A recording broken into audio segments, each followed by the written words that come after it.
isang pandaigdigang hukuman at isang pahayag na muling yumanig sa sambayanang Pilipino. Sa isang post ng International Criminal Court, isang simpleng linya ang nagpasiklab ng diskusyon, Rodrigo Duterte is fit to stand trial. Para sa ilan, ito ay simula ng pananagutan. Para sa iba, isa na namang isyung political. Ngunit sa likod ng maingay na opinyon, isang mahalagang tanong ang dapat linawin.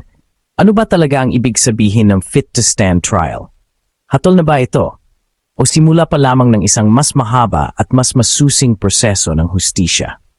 Sa kwentong ito, ihiwalay natin ang emosyon sa katotohanan, ang haka-haka sa batas, at ang ingay sa tunay na kahulugan ng pahayag ng ICC. This is presented to you by Education 4708. Just proceed to view the full content.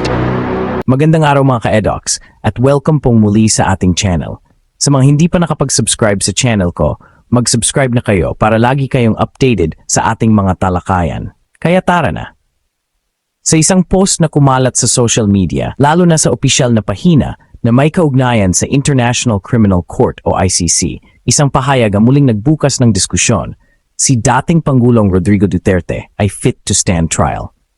Ngunit ano nga ba ang ibig sabihin nito? Ang ICC o International Criminal Court ay isang pandaigdigang hukuman na may kapangyarihang magsiyasat at litisin ang mga individual na inaakusahan ng mabibigat na krimen gaya ng crimes against humanity.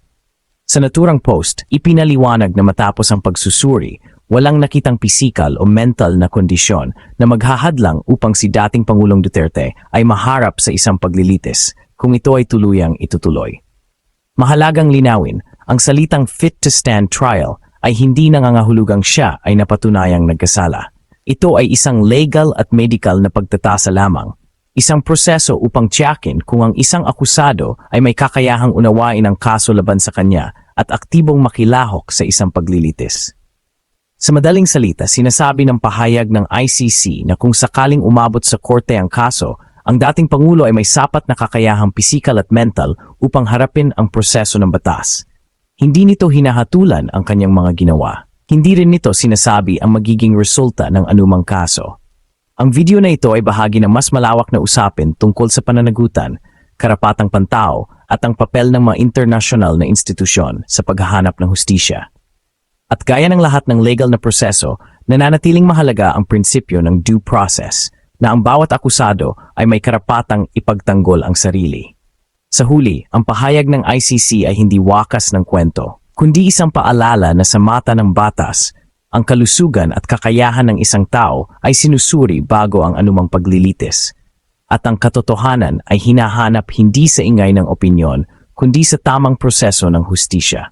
Ipahayag ang iyong saloobin sa comments.